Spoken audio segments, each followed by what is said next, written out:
Assalamualaikum warahmatullahi wabarakatuh. Halo teman-teman, salam sejahtera bagi kawanku semua yang sudah tes. Semoga mendapatkan hasil yang terbaik, bisa masuk rankingan. Yang belum tes, semoga tesnya bisa lancar. Karena sudah banyak yang tes dan hasilnya sudah diketahui, maka teman-teman coba saya berikan share pengalaman saya ya, strategi untuk menghadapi SKB. Ini saya ambil based on my experience. Jadi bagaimana saya persiapan untuk SKB-nya. Nah, untuk saya sendiri memang di Kementerian Agama, untuk SKB-nya bisa saja sangat berbeda dengan di kementerian yang lain. Karena namanya agama pasti ada aspek-aspek keagamaan di situ. Nah, jadi teman, di sini akan saya berikan bagaimana strategi secara umum ya, tidak pada formasi tertentu tapi secara umum bagaimana menghadapi SKB terutama untuk tahun ini. Nah, teman-teman, kita awali dari SKB Pemda atau Pemprov. Memang untuk kisi-kisinya tidak diberikan dari instansinya ya, tapi hanya diberikan jadwal SKB-nya tanggal berapa begitu. Namun kalau kita melihat tahun lalu teman-teman ya, SKB-nya dari Pemprov atau Pemda itu memang tetap pakai CAT dengan proporsi sebanyak 60%. Nah, oke teman-teman, setelah tadi Pemda dan Pemprov ada Kemenak sekarang, ini tidak berbeda dengan instansi yang lain, ada praktik kerja. Ini bisa berbeda antar formasi. Kalau formasinya guru, dosen, nanti mengajar ya. Kalau nanti formasinya penghulu misalnya, nanti berarti praktik kerjanya contohnya itu menikahkan ya, menikahkan sebagai penghulu mungkin ya. Ini praktik kerja itu gambarannya seperti itu gambarannya. Kalau ada psikotes, ini soalnya mirip ya, mirip dengan SKD lah ya, kita nggak sulit kalau ini. Kemudian ada wawancaranya, wawancaranya ini memang ada kekhususan ya untuk Kemenak tentang komitmen kebangsaan dan moderasi beragama ya. Nah, nanti akan saya bahas di video khusus mungkin ya untuk SKB Kemenak. Kemudian ada SKB Kemendikbud Dikti. Ini tahun ini banyak sekali ya, ada 6 kisi-kisi, ada etika dan tridharma perguruan tinggi. Nah, ini meliputi penelitian, pengajaran, dan pengabdian masyarakat. Ya, ini khusus dosen lah ya. Kemudian ada literasi bahasa Inggris. Nah, ini teman, mungkin hanya di sini yang ada bahasa Inggrisnya ya. Ada tes seperti ini. Kemudian ada problem solving, pemecahan masalah, ada psikologi juga ya. Mungkin mirip dengan psikotes ini. Ada wawancara ya, wawancara. Kemudian juga ada praktik ngajar, micro teaching sama dengan Kemenak tadi. Kalau jabatan non dosen ini berbedanya hanya pada yang poin 1 ya, dan poin yang keenam diganti dengan unjuk kerja, tadi micro teaching, kemudian literasi tentang bidang pendidikan, kebudayaan, riset dan teknologi, itu pengganti dari tridharma. Saya kira ya tepat ya, karena tidak berhubungan dengan dosen. Kemudian kalau Kemenperin teman-teman, kalau kita amati hampir sama ya teman-teman, ada cat BKN, psikotes, wawancara ya, hampir sama dengan yang tadi. Kemudian kalau dosen tambahnya mengajar ya, saya kira sama dengan Dikbud dan Kemenak. Kemudian Kemenkumham, nah ini juga ada pakai CAT, kemudian juga ada wawancara ya, ada keterampilan, ini juga mungkin unjuk kerja, hampir sama nanti. Nah kemudian kalau jabatannya Pranata Komputer dosen, ini SKB-nya ketambahan juga praktik kerja komputer dan praktik kerja mengajar untuk jabatan dosen. Nah, selain juga ada wawancara dan substansi jabatan ya kan untuk CAT-nya. Nah, ini. Nah, teman-teman sekarang coba saya bagi masing-masing kisi-kisi bagaimana sih tips menghadapinya. Pertama, kalau teman-teman nanti ketemu dengan SKB komputer assisted test lagi ya sama kayak SKD, begini harus teman-teman kerjakan ya. Pertama, teman-teman harus pelajari materi ya, materi yang berkaitan dengan substansi jabatan. Jadi yang kedua teman-teman, materi substansi jabatan ini biasanya berkaitan dengan materi kuliah atau waktu sekolah. Di kuliah kan ada materi wajib dan juga ada mata kuliah pilihan. Nah, ini teman-teman fokus saja yang mata kuliah yang wajib ya. Untuk pilihannya juga boleh dipelajari lah ya. Namun yang paling urgent adalah yang mata kuliah wajib. Ini yang teman-teman harus pelajari untuk menghadapi SKB. Ini berdasarkan teman saya yang ikut SKB yang CAT. Ini yang keluar materi-materi kuliah, ya, materi kuliah yang wajib sesuai dasar-dasar formasinya. Kemudian teman-teman hindari juga belajar di luar kisi-kisi ya. Teman-teman harus aktif mencari kisi-kisi, mencari info-info SKB CAT. Mungkin bisa bertanya pada teman yang sudah mungkin lolos atau mungkin sudah pernah mengikuti SKB menggunakan chat. Nah, ini sangat bermanfaat nanti, bisa tanya-tanya. Jadi nanti teman untuk belajarnya bisa terarah ketika punya kisi-kisi di situ. Kemudian untuk menghadapi perform atau mengajar unjuk kerja, kalau nanti diberikan PPT, disuruh presentasi, teman-teman ya, utamakan kuasai materi dulu. Ya, ini yang penting. Kalau teman-teman nanti bisa menguasai materi, ngomong saat di depan penguji itu gampang ya, lancar, mulus tanpa hambatan gitu ya. Itu kuncinya. Kemudian kalau sudah kuasai materi, teman sempurnakan dengan PPT yang menarik ya. Bisa ada animasinya, bisa eye catching ya. Ini maksudnya enak dilihat gitu loh ya. Enggak polosan ya, ada warna-warnanya kan itu. Itu disukai oleh penguji. Sama ini nanti kalau ada animasinya, nanti penguji pasti tanya, itu cara yang membuat kayak apa? Nah, itu loh. Kalau teman-teman bisa menampilkan itu, bisa ada aspek plus, aspek IT-nya muncul di situ ya. Nah, punya nilai plus di mata penguji nanti. Kemudian teman-teman, kalau nanti presentasi ya, hindari baca slide. Kalau nanti cuma baca slide, pasti dijulitin sama pengujinya. Biasanya gini, Mas, kalau cuma baca slide, saya juga bisa. Nah, itu. Biasanya dijulitin gitu. Ini ada cerita-cerita tahun lalu. Jadi teman-teman ya, percaya diri, tampilkan poin-poinnya, jelaskan poin-poin itu. Itu akan lebih menarik perhatian dari penguji. Kemudian kalau teman-teman bisa menampilkan ini ya, menampilkan materi dikuasai, kemudian PPT-nya menarik, poin-poinnya disajikan, tidak membaca slide, itu ibarat penelitian TKP ya ini ya, ada poin 5-nya. Kalau poin 5 itu peserta menguasai materi dan penyajian PPT menarik. Ini dapat poin maksimal ketimbang teman-teman kuasai materi tapi PPT-nya biasa saja ya, polosan. Nah, itu poinnya sedikit lebih rendah daripada yang menarik. Itu ya, teman. Ini kayak TKP itu ya. Kita memilih poin yang paling tinggi. Bagaimana kita bisa menyajikan poin tertinggi di situ. Pasti namanya penguji pasti punya rubrik penilaian ya. Kayak skala Likert ya. Skala Likert pasti poinnya 5 seperti ini, poinnya 3 seperti ini, poin 1 seperti ini. Itu ada. Pasti ada di tangan penguji skala itu. Kemudian ada SKB wawancara, teman-teman ya. Sama halnya dengan mengajar, kuasai materi dulu, teman-teman ya. Nah, kalau nanti teman sudah menguasai materi, ngomong di depan pewawancara itu lancar ya, pede, percaya diri. Itu namanya kita persiapan ya, ada persiapan di situ. Setelah kita persiapan materi, kita juga harus persiapan mental, teman ya. Jadi tenang aja saat masuk ruangan, tidak perlu gugup. Kalau nanti diajak salaman ya, salaman dengan mantap gitu ya. Gitu ya, jangan ragu-ragu ya.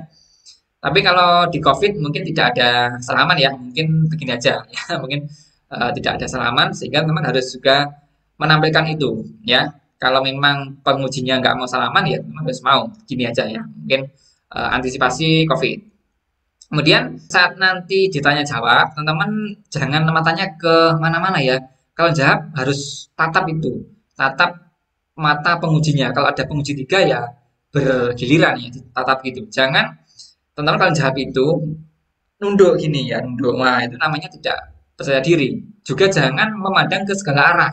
Jawab sambil melihat langit, melihat cecak gitu ya. Itu kan enggak kurang sedap di mata penguji ya. Kemudian hindari menggurui meskipun nanti teman-teman ya ada pengujinya udah sepuh mungkin ya, udah senior dan mungkin gagap tentang IT ya, mungkin kurang tahu tentang IT dan kebetulan teman-teman itu paham IT, hindari menggurui ya, menggurui. Misal, oh saya punya ini, begini tidak begitu. Nah, jangan gitu ya.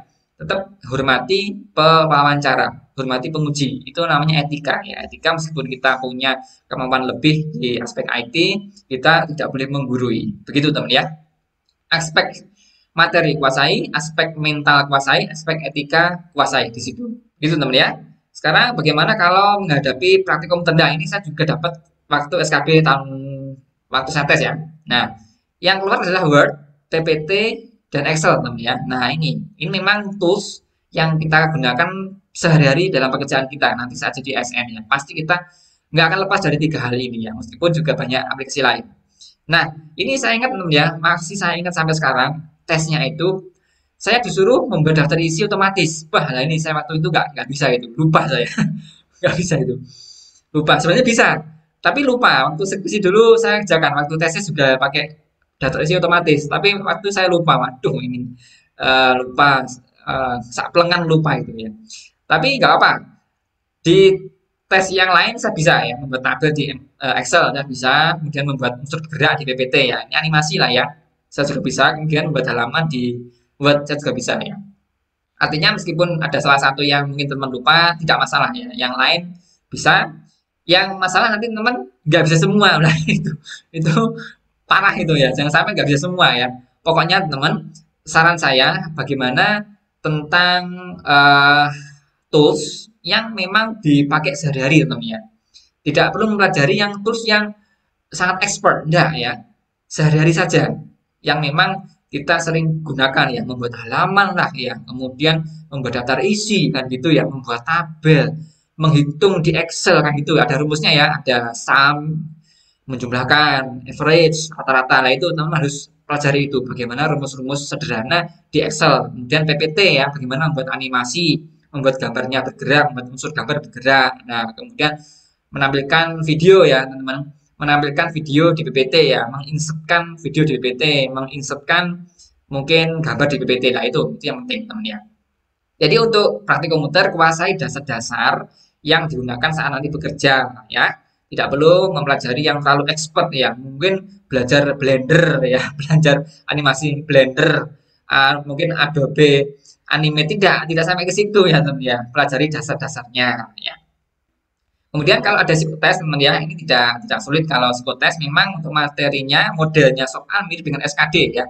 Ada verbal, ada analogi, ada deret, ada spasial ya, figural ya. Mungkin ada trik mata dewa juga di situ ya meskipun tidak yakin muncul kalau di SKP ya. Kemudian juga ada aritmatika, hitungan sederhana, pecahan ya, persen sebagainya. Kemudian ada personality ya.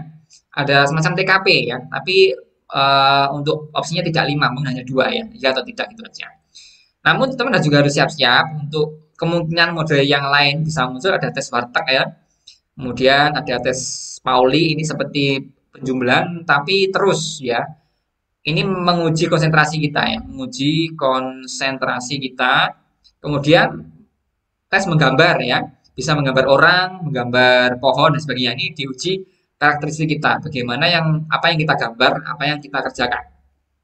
Jadi teman-teman ya, bagaimana menghadapi tes psikotes di SKB, tidak berbeda jauh dengan SKD ya. Kemudian bagaimana sih kalau menghadapi tes literasi bahasa Inggris ya teman.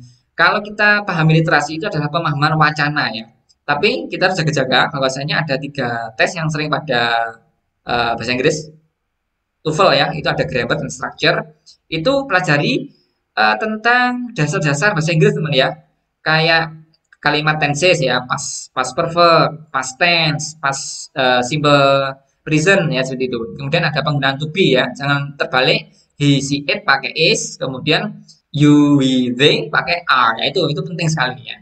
Kemudian ada conjunction ya, ada penggunaan on, in, at. Nah, itu penting. Ya, teman harus pelajari ini untuk grammar dan structure ya. Kemudian ada listening, itu fokus saja pada kata kunci ya. Kemudian cari padanan katanya. Misal teman-teman saat listening dengar kata hear ya, maka teman harus cari kata kuncinya di jawaban itu yang setara. Mungkin listen ya, itu bisa menjadi jawaban yang tepat karena hear tidak akan muncul di opsi jawaban. Munculnya adalah sinonimnya atau padanan katanya. Kemudian teman-teman di reading itu biasanya diberikan 2 sampai 3 paragraf. Itu sebenarnya samanya dengan kita pakai kaidah di pokok ya, cari aja di pokoknya, kemudian bisa dicari di situ jawabannya. Teman-teman baca cepat aja kalau reading disuruh mencari di pokoknya, kemudian bisa nanti dicari sinonimnya ya. Teman banyak kata, banyak vocabulary ya, banyak kosakata di situ aja. Nanti bisa lebih cepat mengerjakan readingnya. Jadi teman ya, bagaimana untuk tips literasi bahasa Inggris. Kemudian kalau nanti ada SKB problem solving, teman diberi sebuah kasus ya, diberikan studi kasus di situ. Nanti teman cara pemecahannya bisa pakai pola pikir deduktif maupun induktif ya. Bisa diuraikan masalahnya dan disimpulkan begitu ya teman ya. Uraikan dulu kemudian simpulkan ya. Perpaduan dua pola pikir ini bisa dimanfaatkan ketika diberikan sebuah problem. Jadi teman-teman kalau diberikan problem tidak asal jawab ya. Ada panduannya ya, ada uraikan masalahnya kemudian simpulkan masalahnya. Jadi itu teman. Memang untuk SKB ini diuji bagaimana pola pikir kita ya. Pola pikir kita dalam memecahkan masalah nanti saat jadi ASN ya. Pasti banyak masalah saat jadi ASN. Itu yang diuji di sini. Kemudian teman selain tips tadi ya ada tips non teknis ya. Nanti saat SKB itu teman harus patuhi segala aturan ya. Ini menunjukkan integritas kita ya teman. TWK integritas disiplin ya. Ada aturan patuhi ya. Contohnya ya misal kalau saat tes suruh bawa masker ya pakai masker yang cocok ya dengan spesifikasinya ya jangan pakai masker kain ya harus masker medis contohnya kemudian bawa hand sanitizer kemudian juga mungkin aturan yang lain ya kalau celananya itu celana jeans tidak diperbolehkan ya jangan pakai jeans ya pakai celana kain dan sebagainya itu sederhana tapi bisa menjadi poin plus di mata penguji. Wah, anak ini punya integritas, patuh aturan, disiplin aturan. Nanti kalau jadi ASN memang menjadi patuh aturan. Jadi itu tentunya. Kecil, sederhana, tapi ini penting di mata penguji. Nah, teman-teman sekarang ada tips non teknis setelah tadi materi ya. Siapkan fisik teman-teman ya, harus fit saat hari H, jangan sampai sakit. Jadi hindari capek terlalu berlebihan sebelum tes ya. Kalau bisa olahraga dulu, H-1 ya, ringan saja, nggak usah berat-berat ya, jogging lah. Biar saat tes itu badan sehat. Kemudian jangan lupa sarapan, ini penting ya, jangan sampai kelaparan waktu tes ya. Ya ini aja nanti waktu ngajar kemudian kucuk kucuk kucuk kucuk, waduh, perutnya lapar. Nah, jangan sampai gitu ya. Sarapan, tapi juga hindari makanan pedas. Jangan sampai juga nanti waktu ngajar kebelet ke belakang. Waduh, ini parah ini ya. Jadi teman-teman sarapan tapi yang sehat ya. Mungkin sayur, ikan lah, gitu. Jangan pakai yang pedas-pedas. Ya. Kemudian minum yang banyak. Kemudian nanti sebelum tes, kalau mungkin kebelet itu jangan ditahan ya. Langsung aja kalau jangan ditunda. Ini akan mengganggu saat nanti konsentrasi saat diuji. Kemudian teman-teman biar jaga-jaga ya bawa minum dan snack. Haus setelah tes atau sebelum tes nunggu lama dan haus itu bawa minum supaya nanti teman tidak bupuh ya pergi beli keluar beli minum. Aduh di mana belinya? Jangan gitu ya. Bawa minum aja bawa minum dari rumah bawa botol gitu dan bawa snack kalau mungkin nunggu terlalu lama dan lapar ya. Jadi itu temennya. Kemudian selain itu siapkan mental ya. Teman-teman tidak perlu melihat pesaing, tidak perlu melihat kompetensi pesaing, fokus pada diri sendiri. Karena apa, teman-teman? Lawan terberat saat SKB itu adalah diri sendiri ya. Kalau kita terlalu banyak memikirkan orang lain, itu kita malah nggak fokus pada apa yang akan kita kerjakan saat SKB ya. Jadi teman-teman fokus pada diri sendiri. Itu yang penting sekali di situ. Nggak usah mikirkan pesaing saya, nggak usah memikirkan bagaimana kemampuan pesaing saya. Nanti hasilnya akan kita lihat ya, bagaimana kita bersaing dengan fair. Kemudian jangan lupa teman-teman libatkan tangan Tuhan di situ ya, ada doa. Kemudian juga minta restu orang tua ini penting sekali teman. Minta restu orang tua saat berangkat sebelum berangkat. Ini memang menjadi kunci di situ karena ridhonya Tuhan kan dari orang tua ya teman. Harus tahu teman-teman ini saya mau tes KB, orang tua harus tahu. Orang tua pasti mendoakan di situ kalau anaknya sedang berjuang, pasti ada doa di situ teman. Baik teman, yang terakhir saya tutup dengan rumus kesetimbangan kimia ya. Ada kimia equilibrium, doa dan usaha. Ini harus berdampingan teman ya, harus seimbang. Artinya kalau teman doa harus diikuti usaha. Setelah usaha doa lagi, setelah doa usaha lagi, setelah usaha doa lagi begitu. Begitu seterusnya teman ya. Karena apa? Doa tanpa usaha adalah sia-sia, sementara itu usaha tanpa doa adalah sombong teman ya. Jadi teman, doa dan usaha adalah sebuah kesetimbangan, sebuah equilibrium yang harus kita terapkan dalam kehidupan sehari-hari. Itu teman ya, bagaimana tips sesuai pengalaman saya saat SKB dulu, bagaimana menghadapi SKB meskipun posisi 2, posisi 3 ya, ataupun posisi 1, nggak masalah ya. Ini umum, tidak berdasarkan posisi ya. Ini tips SKB umum bagi posisi manapun. Nah, teman-teman bagi yang pengen mungkin bimbel ya, mungkin bimbel SKB silakan langsung aja cek di deskripsi. Ada rekomendasi untuk bimbel SKB. Baik teman-teman, ini aja singkat saja untuk kali ini tips umum SKP ya, umum, tidak spesifik. Nanti akan saya update terus bagaimana tips tentang SKP, mungkin secara spesifik. Bisa nanti ada Kemenak ya, mungkin Kemenak sesuai dengan saya dulu. Pengalaman saya di Kemenak bagaimana tesnya tentang moderasi beragama maupun tentang tes keislamannya. Mungkin juga nanti ada yang lain, tapi ya tidak semua saya bisa ya. Mungkin guru lah, mungkin bisa saya berikan videonya, tidak saya semua bisa ya. Baik teman, kita ketemu lagi pada video selanjutnya. Semoga teman-teman di sini yang mau SKP sukses, bisa lancar. Apapun yang raih nanti adalah yang terbaik bagi teman-teman. Ya. Assalamualaikum warahmatullahi wabarakatuh.